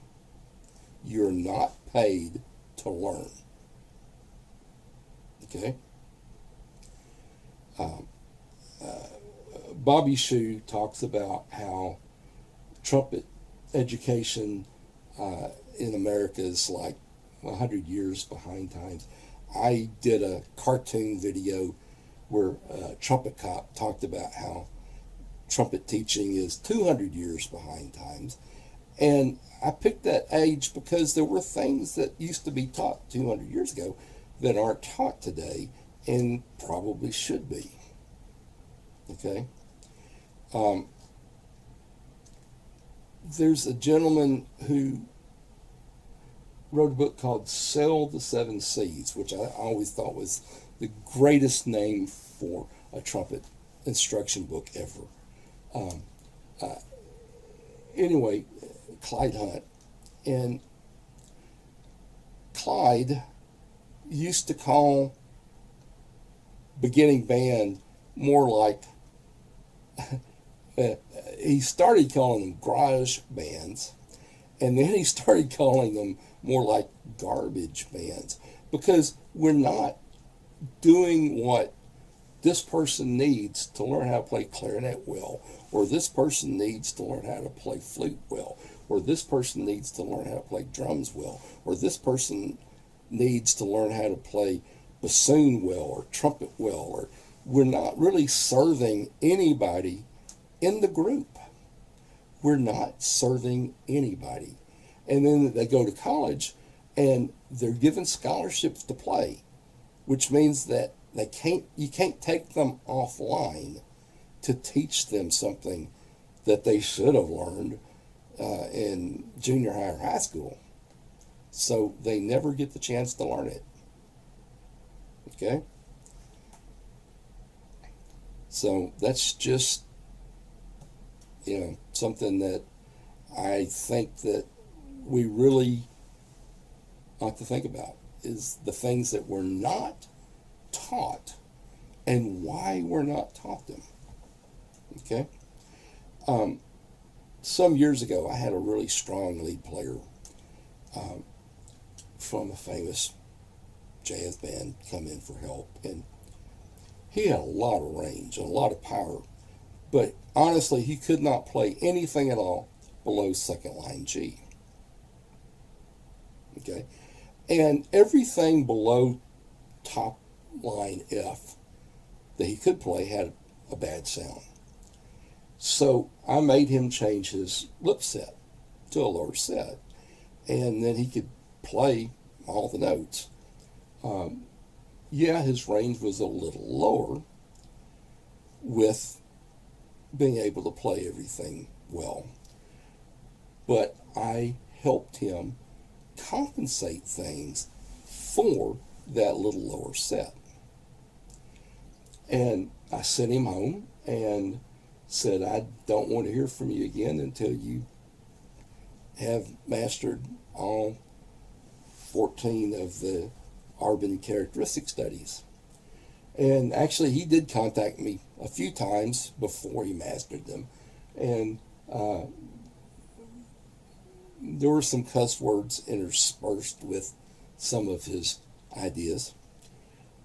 But after a couple of months, he calls me up and he goes, played a gig last night. It's the best I've ever played in my entire life. It was easy. I could have played twice as long. He goes, wow, thanks for making me do that. I didn't want to do it. Thanks for making me do it.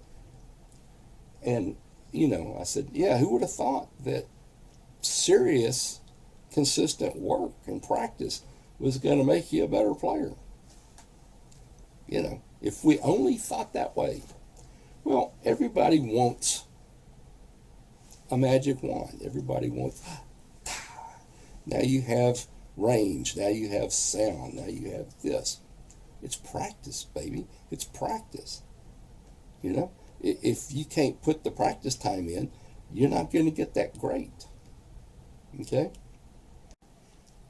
I'm going to talk about physical problems that happen to trumpet players, and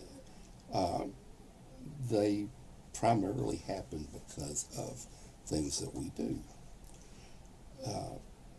Probably the worst is dystonia, particularly when it's the face. And dystonia is a neurological disorder where a muscle or a muscle group, you lose control of it. It will contract, it will twist, it will spasm, and you have no idea when it's going to happen, why it's going to happen. And of course that would be horrible if you're trying to play something somewhere in public and your face acts up. I've known a few players as young as freshmen in college that had dystonia, and I had to work with them to learn to play without any tension whatsoever. Obviously they got it when they were in high school. It was just that the college professor recognized what it was and sent them to someone. I get quite a few of them in their senior year, getting ready for their senior recital or in grad school. And of course then older players, in particular comeback players.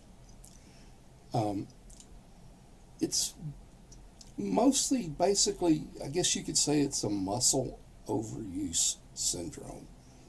You've used the muscle over and over repeatedly, and not just that you've used it, but you used it too hard, too much, too long at any one time, and it basically starts rebelling, okay, against us. It's, like I said, it's probably the worst thing, because a player with dystonia has to completely relearn how to play, and it's starting at square one again, okay?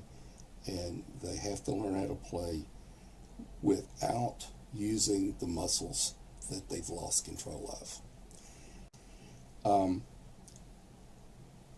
A complete facial isometric flex is almost the poster child for focal dystonia.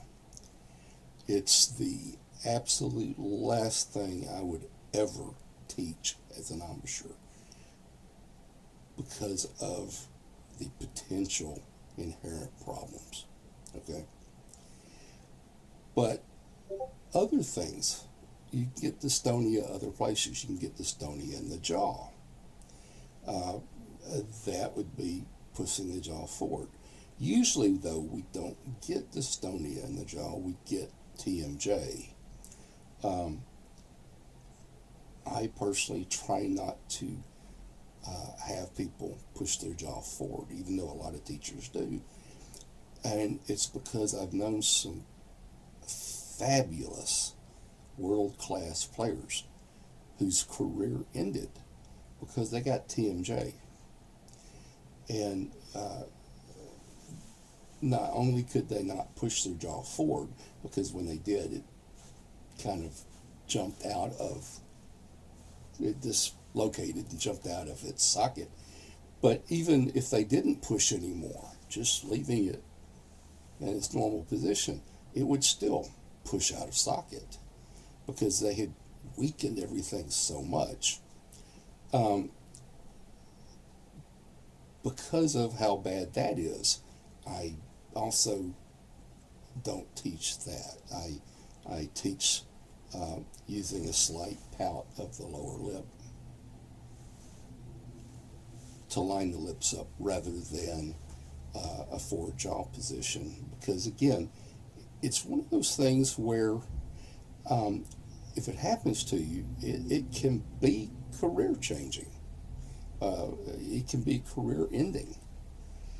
So, that's another issue that we really try to avoid at all costs.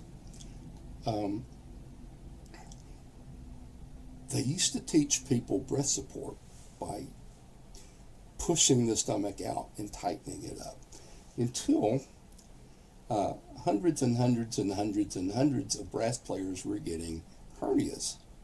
And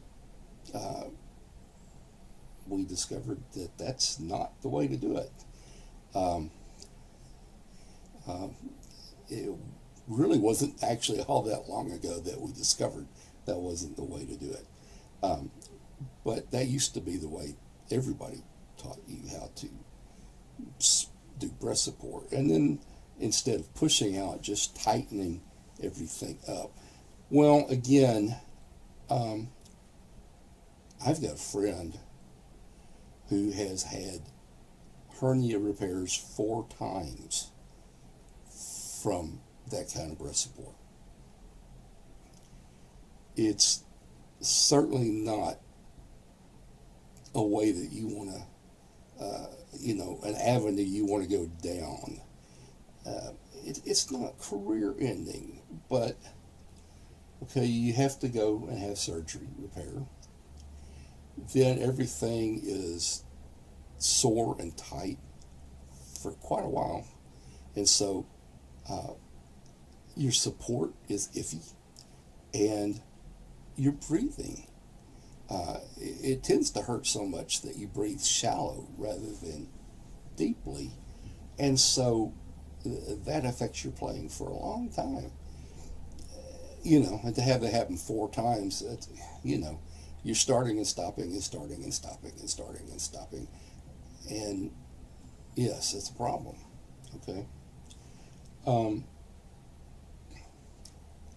going to mention another thing, but you don't actually get it from anything you do, and that's Bell's palsy.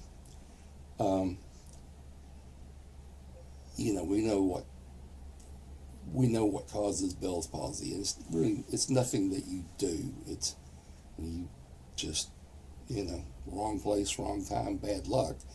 But if you start getting that droop in your face, you want to go to a doctor immediately, okay? Because one of 2 things happen. You either had a small stroke, which of course you want to go to a doctor then, and I can guarantee that because I've had some mini strokes and do have some facial tics, which is why I don't post any even relatively current videos of me playing, because things are different than they used to be. But besides something like a mini stroke, a droop in your face can indicate Bell's palsy, which you're going to want to get treated for instantly. Okay, the faster they treat you, the faster you can start rebuilding. All right, it isn't a career-ending issue anymore. We've learned a lot about taking care of it, and there are things all over the internet about working through it. I've got something on my webpage about it. Chase Sanborn had it and did almost a day-by-day record of what he did to get over it. Doc Severinsen had it and came back and played as well as he ever played before he got it. It's the speed at which we get treatment that's really important in that. So if you ever have a droop in your face, don't go to the doctor tomorrow, because tomorrow is a whole day away. You go now. You go now, because it's not ever a good thing. Mouthpiece pressure is something that we all live with. All right, and I know that there are people that go, hey, you can play with no pressure, and yes, I've done it. I mean, I learned the Stevens embouchure for, so yes, I went down that rabbit hole.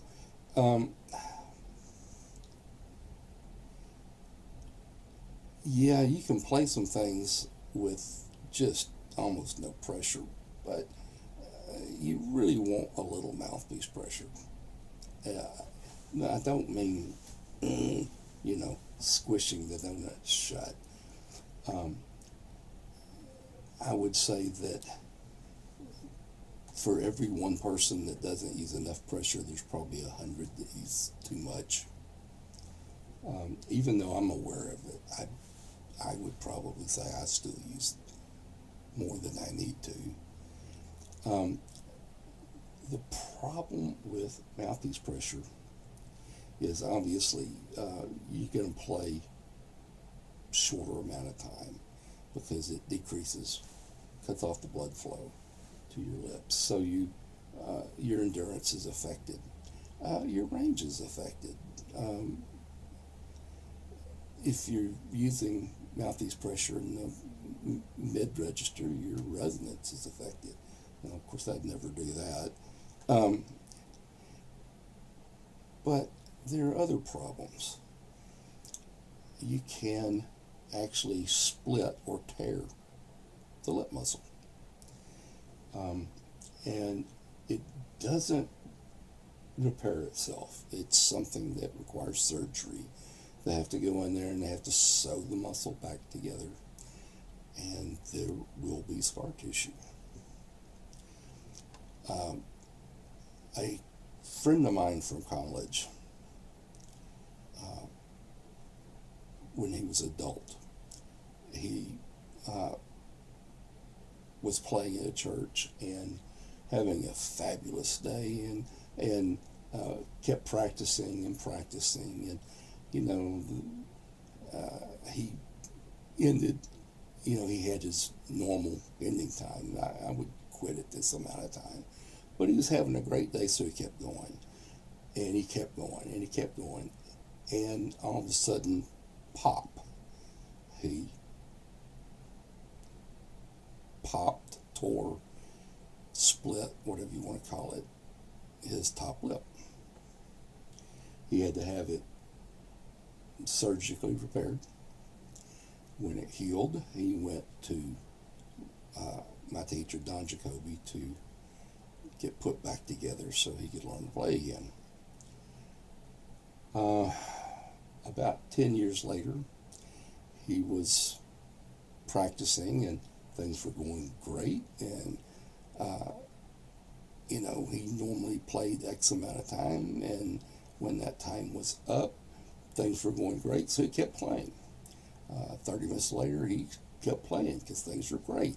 He kept playing, and then all of a sudden, pop. He tore his lip muscle again in a different spot, and had to have it surgically repaired. And when it healed, he came to see me, and I helped him get his playing back together. But at the time, I told him, if it happens again, you need to take up video games. You've got a lot of scar tissue there, and I don't know where we're going to move if you do it again. You need to learn some patience, and you need to learn some self-discipline. And that's true of all trumpet players. But mouthpiece pressure can be a really horrible thing for us as brass players. So, we talk about, playing problems, what have you, but, there really are physical things that happen to us as players. Another one is when we play really high, we raise our blood pressure. We also raise the intraocular pressure, the pressure inside the eyeball. That's not normally a problem unless perhaps you have diabetes or something like that. You have glaucoma. You certainly don't want to raise your eye pressure if you have glaucoma, because it can lead to blindness. So, if you're a high note trumpet player and you have diabetes or glaucoma, you want to make sure that you keep eye pressure drops, and you give yourself eye drops for eye pressure, daily, but certainly, an hour before you play, so that you're counteracting what's going to happen when you play to preserve your eyesight. And hey, folks, this is serious,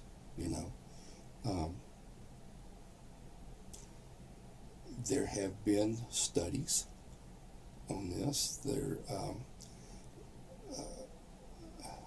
old friend of mine, Leon Marion,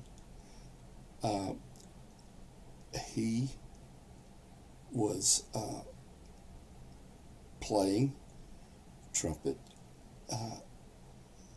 in the office of his optometrist, and they were taking pressure readings before and after playing high notes, and how much did it raise the pressure, how long was the pressure up for. They tried taking readings even while he was playing, occasionally semi-successful, but they knew they knew that it peaked at higher than what they got when he stopped. But there is absolute proof that playing high notes raises the eye pressure. So, and it's not just that. If you have high blood pressure anyway, and you or a high note trumpet player, well, you certainly want to make sure you take your medication for blood pressure every day, because you don't want to be playing trumpet one day and then have a heart attack or stroke because you didn't take your medication. So there are things that we need to be mindful of occasionally, particularly if we're trying to learn something new. And is this really a physical action that can cause a problem? And if it can cause a problem, is it worth doing? Yes, I'm considered a fairly cautious trumpet teacher, and I'm considered that because most of my career I had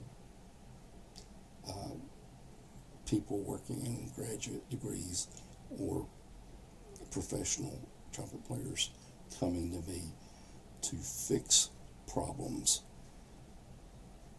because of things like we've mentioned.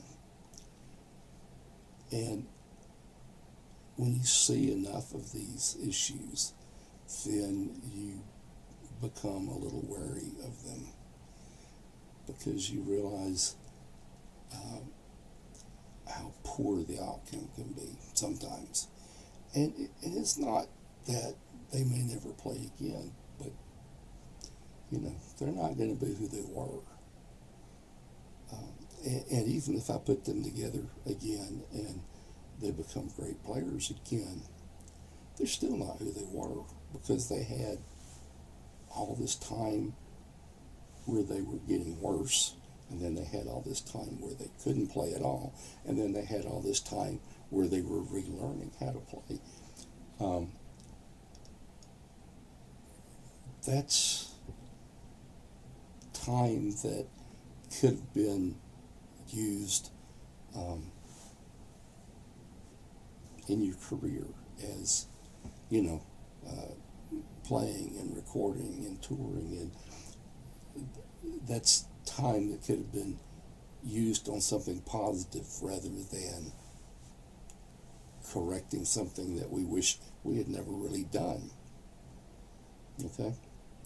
So, anyway, that's the doom and gloom part of the video. Another thing, I think that everybody should go take lessons. At least every 3 or 4 months you should have a lesson. Because somebody with fresh eyes and ears needs to see and hear you play. What's the next thing you need to work on, or, what have you let slip?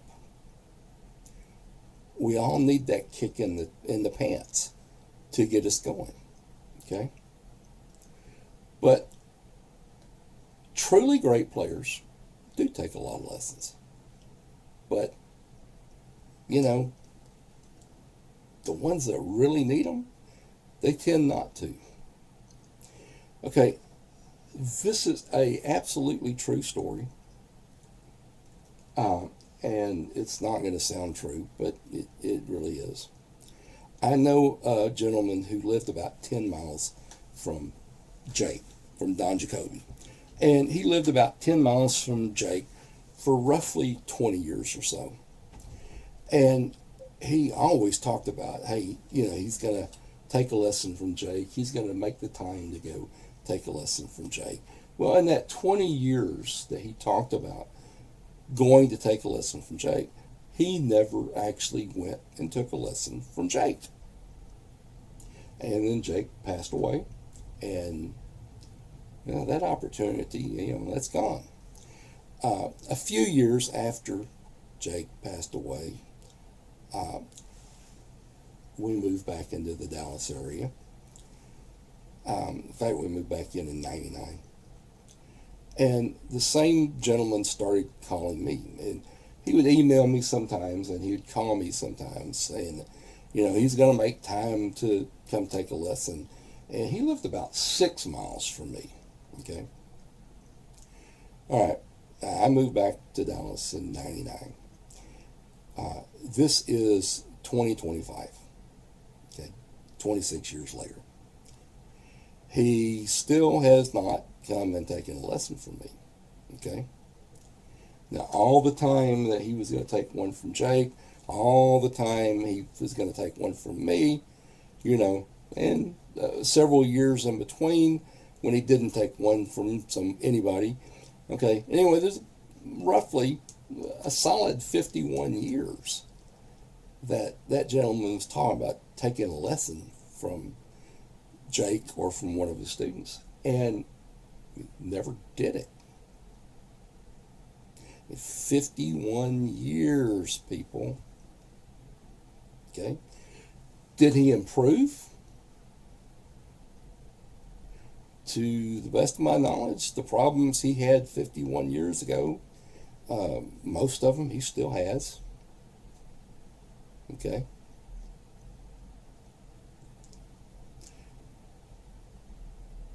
It's action that gets us to where we play well. It isn't dreaming. I cannot dream that I'm going to take a lesson. I cannot dream that I'm going to start practicing. I cannot dream that I'm going to do anything serious. Okay? It's action that creates the good player. It's the action of taking a lesson. It's the action of going to school. It's the action of spending hours and hours every day in serious practice, not just playing things that make you feel good. Jake used to tell us that if you could play it well, don't play it. It wasn't practice. Okay? It was basically playing with yourself. Okay? And that's kind of true. So many people will play things that they play well or they know. I had a guy come for a lesson, and he got here early, and so I said, well, go ahead and warm up. And he plays this routine, and I asked him, okay, how long have you been playing that routine? He goes, oh, I've been playing it every day. Okay, how long? He goes, well, I've been playing it every day for 40 years. What? I've been playing this every day for 40 years. And I go, how in the world did you think you were going to make improvements when you didn't change your practice routine for 40 years? Okay? You have to constantly raise the bar. This is what I accept from me now. Well, I need to raise the bar. Okay? I will not accept anything below that now. And in a few weeks, I will not accept anything below that. I will not accept anything. We have to constantly raise the bar, which also means we have to constantly work on things more and more difficult. If we don't, how are we ever going to improve? And I'll tell you something else. Listening to players on YouTube, hey, that's all well and good. But if you really want to know what a great trumpet sounds like, you have to go hear great trumpet players live in person. Because it's so vastly different when you are sitting in front of the bell than it is when you're sitting in front of the speaker. You have to hear them live in person. Do yourself a favor and go see great players live and in person. And don't discount ideas just because you think, oh, well, that seems new. I don't know what that's about. It may be the most important idea that anybody ever tried to tell you about how to play. And you just dismissed it because you never heard about it before. Okay? I'm pretty old, and I've been teaching 50 years. And I still look for new ideas. I look for them actively. You know, is there something new? Is there something better? Is there something that I can add to what I teach? I read dissertations when they come out every year. There are websites that you can become a member of and read dissertations, and you know, you learn a lot from somebody else's research. There's a lot of information that really never makes it into books, but they do make it online if you really search for them. So do yourself a favor and search, okay? And enjoy playing the trumpet. That's why we pick it up. We pick it up to have fun, but we also pick it up to entertain, okay? So we have to make good music. We have to make music that tells a story and, you know, is beautiful and people enjoy. Hey, have a great day.